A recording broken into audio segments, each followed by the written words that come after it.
நண்பர்கள் அனைவருக்கும் வணக்கம். இன்னைக்கு தடுப்பூசி எந்த மாதிரி நேரத்தில் போடணும் அப்படின்னு பார்த்தீங்கன்னா, குறிப்பாக குட்டிங்களுக்கு வந்து காலையிலேயே போட்டுறது ரொம்ப ரொம்ப நல்லது. ஏன்னா தடுப்பூசி போட்டோம்னா குட்டி வந்து அன்னைக்கு ஃபுல்லாக கொஞ்சம் நார்மலாக இருக்கிற நாளோட கண்டிப்பாக டல்லாக தான் இருக்கும். அதனால் காலையிலேயே போட்டோம்னா ரொம்ப ரொம்ப நல்லது குட்டிங்களுக்கு.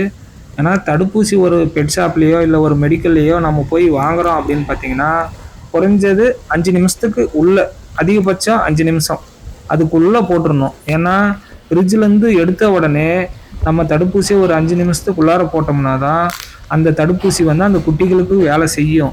இல்லை நான் ஒரு டீ கடையில் போய் டீ குடிச்சிட்டு போகிறேன், இல்லை ஒரு மளிகை கடையில் போய் ஒரு செலவு வாங்கிட்டு வரேன், ஒரு மார்க்கெட்டு போகிறேன்ட்டு நீங்கள் காலதாமதம் பண்ணிங்கன்னா அந்த வேக்சின் வந்து உயிரற்ற பொருளாக மாறிடும். அதாவது அந்த வேக்சின் வந்து ஒரு உயிர். அந்த ஃப்ரிட்ஜிலேருந்து எடுத்த உடனே அந்த 5 நிமிஷம் வரையும் தான் அந்த உயிர் வந்து இருக்கும். அதுக்கு மேலே போட்டோம்னா அது உயிரற்ற பொருளாக மாறிடும்.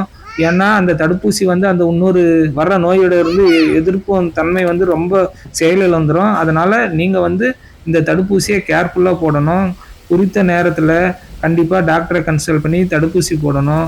போட்ட உடனே அடுத்த தடுப்பூசி கரெக்டாக டாக்டர் சொல்லுவாங்க 21 நாள் கழித்து நீங்கள் போடணும், 20 நாள் கழித்து போடணும் அப்படின்னீங்கன்னா கரெக்டாக அந்த 20 நாள் கழித்து கரெக்டான டேட்டில் போட்டுடணும். முன்னையும் போடக்கூடாது, பின்ன ஒரு 5 நாள் கழித்து பின்னால் போடுறோம் அப்படின்னீங்கன்னா ஃபஸ்ட்டு போட்ட வேக்சினுக்கும் அதுக்கும் பொருந்தாது. அதனால் தடுப்பூசியை வந்து கரெக்டான நேரத்தில், கரெக்டான தேதியில், கரெக்டான டைமத்தில் போடுறது ரொம்ப ரொம்ப அவசியம். நம்ம அடுத்த வீடியோவில் எதை பற்றி பார்க்க போகிறோன்னா, குட்டிகளுக்கான குடற்புழு நீக்கம், டிவார்மிங் அப்படின்னு சொல்லுவோம் பார்த்தீங்களா, அதை வந்து எப்படி எப்படி செய்யணும், எத்தனை நாளைக்கு ஒரு டைம் செய்யணும் அப்படின்ட்டு தெளிவாக நம்ம அடுத்த வீடியோவில் பார்க்கலாம். நன்றி, வணக்கம்.